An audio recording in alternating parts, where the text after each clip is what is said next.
Imagine standing on a rooftop in Isfahan, the sunset casting its glow over domes of an ancient city. The architecture is so precise, like a mathematical formula. You start to wonder, did humans really build this? This isn't the Iran you see in the news. It's the Persia of private gardens, desert cities once used to simulate Mars, a land of quiet miracles where homes carved into cliffs are still lived in today. Its history predates Paris and London, and for centuries it led the world in science and innovation.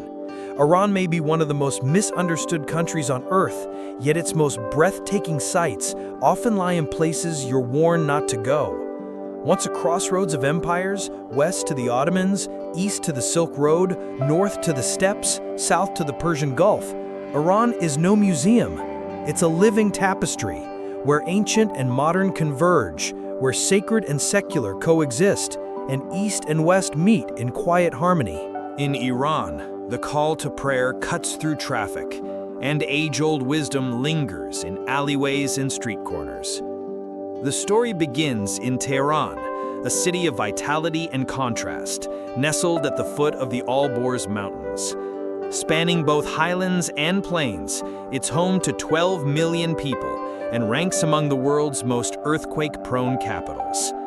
The Azadi Tower, completed in 1971, stands 45 meters tall. Built to celebrate 2,500 years of Persian history, its design fuses ancient arches with futuristic lines. Renamed Freedom Tower after the revolution, it remains a powerful symbol.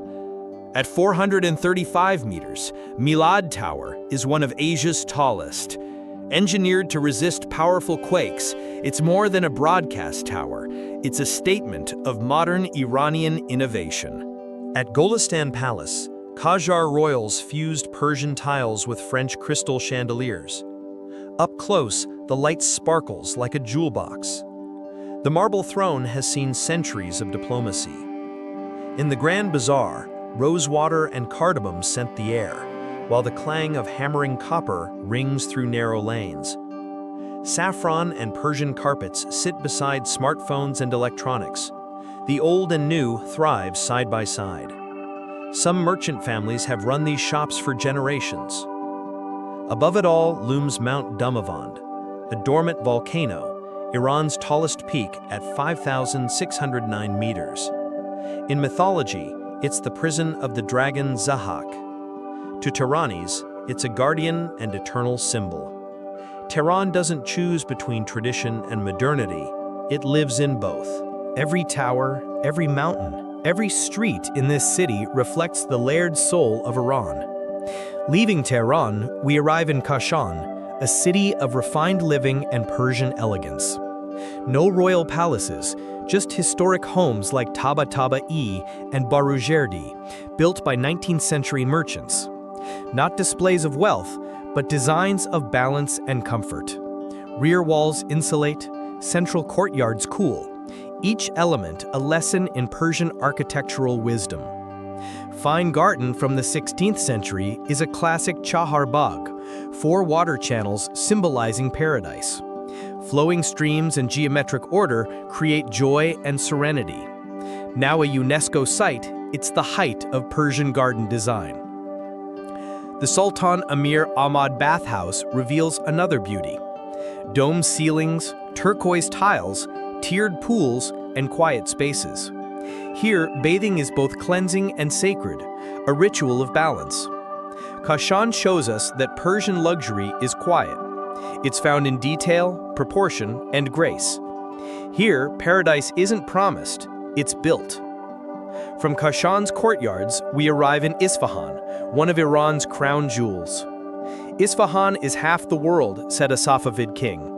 Stand in Imam Square and you'll see why.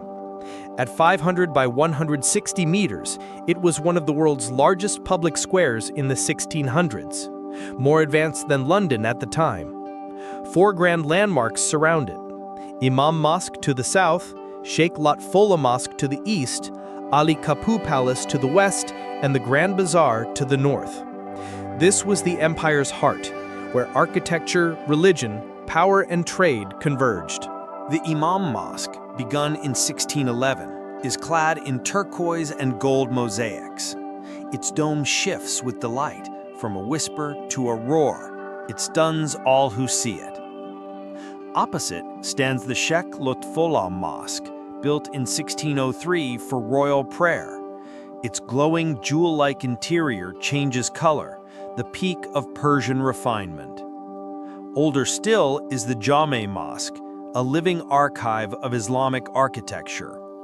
From 11th century Seljuk brickwork to 13th century Mongol tiles and 17th century Safavid domes, it spans 8 centuries of design in one sacred space.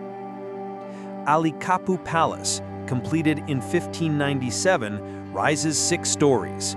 Its music hall is carved with acoustically tuned niches. From its terrace, kings watched polo and festivals, ruling an empire that stretched from the Persian Gulf to India. Just beyond the square lies the 33-arch bridge. 295 meters long, its reflections form a perfect ring of light, a marvel of symmetry, beauty, and balance. Isfahan is civilization in full bloom. Every brick, every bridge, a timeless poem of power, elegance, and belief. Leaving Isfahan, we reach Yazd, a city that should not exist, yet has endured for 3,000 years. Set between the Dasht-e-Kavir and Dasht-e-Lut deserts, Yazd has no rivers, but thrives through sheer ingenuity. Underground, qanats stretch for miles, bringing mountain water to the city. Above, wind towers catch desert breezes and cool the homes. Thick adobe walls block the heat by day and preserve warmth at night, a masterclass in desert living. The city's earthy tones blend into the desert. Its sand-colored alleys feel like extensions of the land itself. By night, soft lights glow like constellations on the dunes. Yazd is also sacred ground, the spiritual heart of Zoroastrianism, the world's oldest monotheistic religion. In its fire temple, an eternal flame has burned for over 1,500 years, tended by generations of priests. Outside the city, the towers in silence rise from the sands, where the dead were once laid for vultures, honoring the Zoroastrian belief in preserving earth and fire and returning life to nature.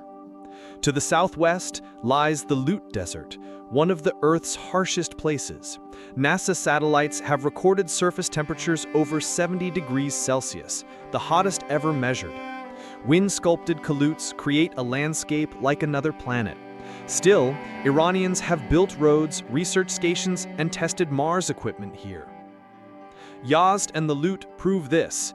Iran doesn't just preserve ancient faiths, it defies limits. Where others retreat, Iranians root themselves, growing beauty from the barren. Now we arrive at the soul of Persia, Shiraz. For over 1,000 years, it has been the city of poetry and longing. Here, poets gave voice to love and spirit in eternal verse. The Nasr al-Mulk Mosque, built in the 1870s, is known for its rose-pink tiles. At dawn, light streams through stained glass, sapphire, amber, ruby, and emerald, dancing across carpets and marble columns. Each minute, the colors shift. The floor is etched with Allah's 99 names. Here, light becomes divine language, and worship a living poem. The tomb of Hafez, set in a quiet garden, draws pilgrims who turn his verses like sacred script. In the city's center, the shrine of Ali ibn Hamza gleams with 14th century mirror mosaics, thousands of reflections creating a solemn, glowing world. Shiraz was once famed for its wine. Vintages from its hills were exported across the ancient world. Today, the Shiraz grape in Australia and South Africa traces back here. After the 1979 Islamic Revolution, wine production was banned, ending millennia of winemaking. Most vineyards were repurposed. From Shiraz's poetry and light, we journey to Persepolis, the empire's glory. Built 2,500 years ago by Darius the Great, it was the ceremonial capital of the Achaemenid Empire. At its peak, the empire stretched from Greece to India, Egypt to Central Asia, the largest then. But Persepolis celebrated unity in diversity, not intimidation.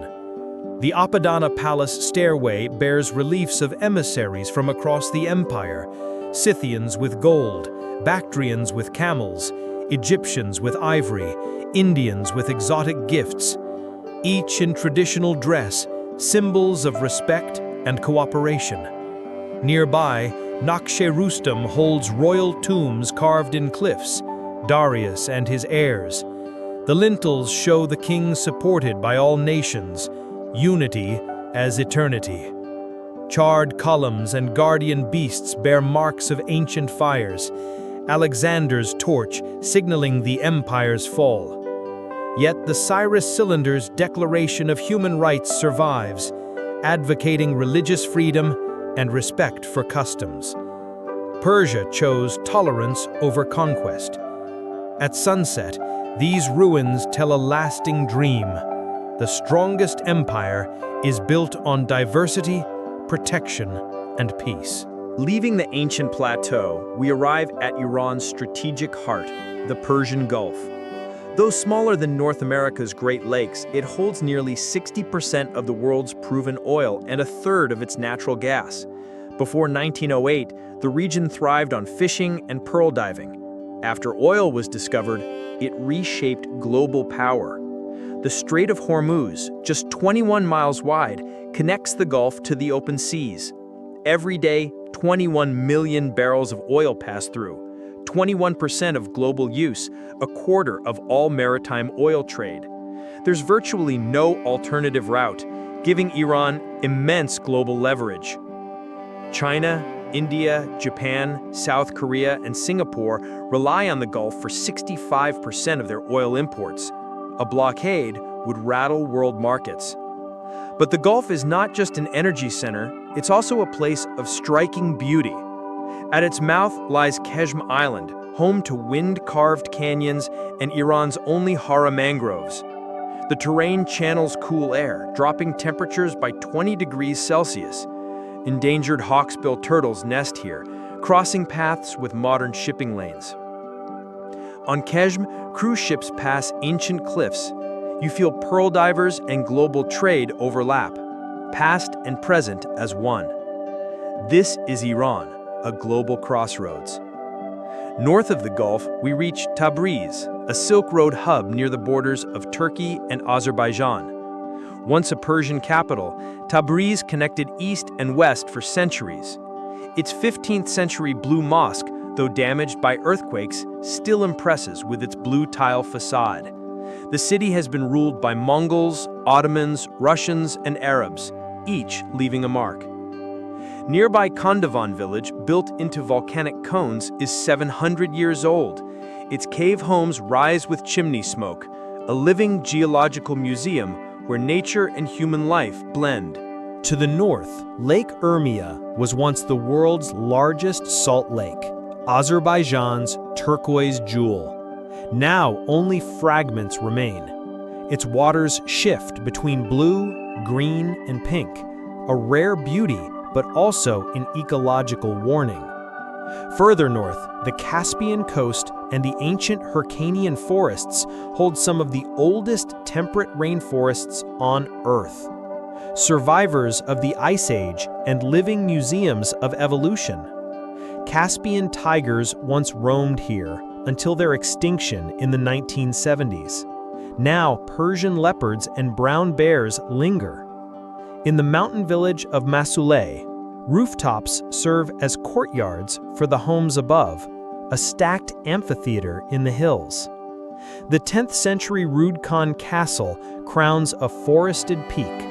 A long climb reveals sweeping views, a blend of nature, history, and Silk Road culture.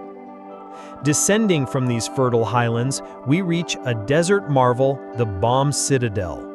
With 2,000 years of history, it's the world's largest adobe structure, built of mud, straw, and palm trunks. At its peak, it housed 13,000 people and protected Silk Road traders. Its 38-meter tower and thick walls stood strong against desert extremes. But in 2003, a devastating earthquake reduced it to rubble, killing 26,000 people. The contrast was staggering. A millennia-old fortress gone in moments. Yet BAM did not vanish. With UNESCO's help and Iranian artisans, it took 20 years of traditional craftsmanship to rebuild and protect this cultural treasure.